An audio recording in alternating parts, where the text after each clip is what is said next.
طالبانو روح المانی دلته یوه خبر لیکلې ده. خبر یې داسې لیکلې ده وی چې یو څوک تقلید کوي نو باید تقلید داسې وکړي چې په دې باندې پوه سي چې دا مجتهد دلته په حق باندې ده او دلته په باطل. دومره خو سړي ته معلومات وسي طالبانو. او که داسې وي چې ته کلک په دې باندې ولاړ یې که هغه په خطا وي او که په حق وي ته کلک په باندې ولاړ یې نو دا طالبانو دا تقلید هم ښه تقلید نه ده. تاسو په خبر پوهېږئ؟ ګوره کله کله طالبانو ورونو یو انسان ده په موږ الله څوک واجب کړی تقلید.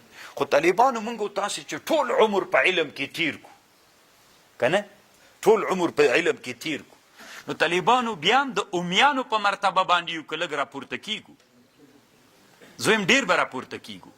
او موږ څه وایو؟ موږ ته خلک امیان وایي. بیا هم فاسألو اهل الذکر وایي تا وا نور امیاو شی وایي راته که نه راته وایي.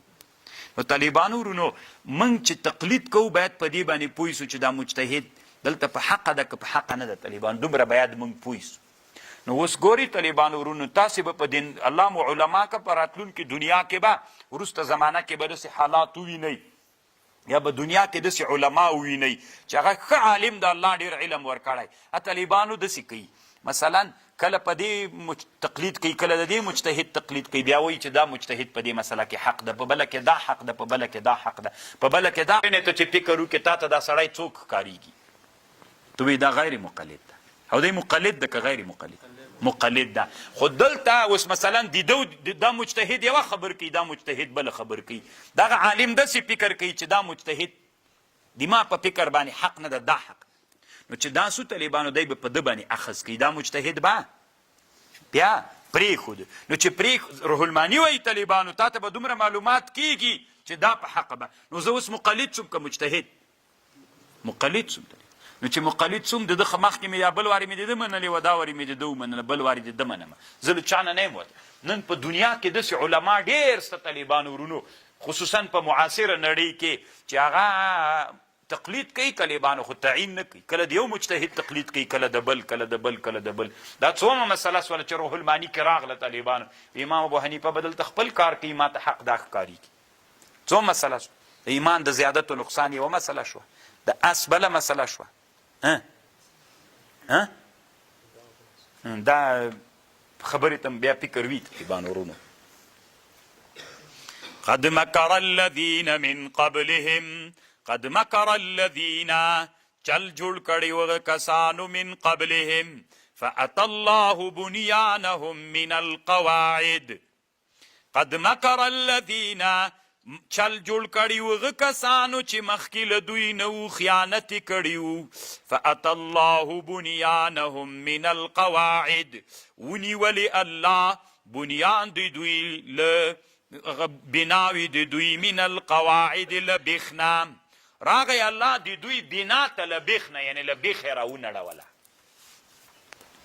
فخر علیهم السقف راوغورځېد په دوی باندې چت من فوقهم وآتاهم العذاب من حيث لا يشعرون. چې دا طالبانو وایي د هغه قصر د نمرود یو قصر جوړ کړي 15,000 متره ارتفاع درلودله.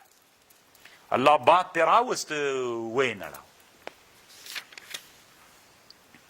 ثم يوم القيامة بیا په ورځ د قیامت چې ده یخزیهم دوی به الله ذلیلوي ویقول ورته وبوایي این شرکائی الذین چیرته دي دماغه شریکان چې تاسې ویلې چې الذین کنتم تشاقون فی چې تاسې منازعه کوله له انبیاو سره مو د دغه بوتانو په واسطه.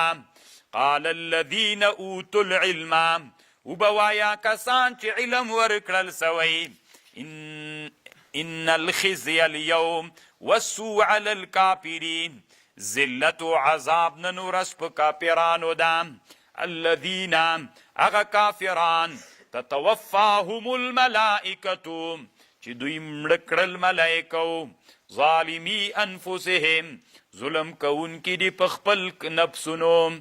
فالقوا السلام راوړاندې به کي دوی صلحه د کافران ما كنا دسی بوئی ما كنا نعمل من سو من ما كنا نعمل من نکول بدی بلا ولی نکول موم ان الله علیم بما کنتم تعملون.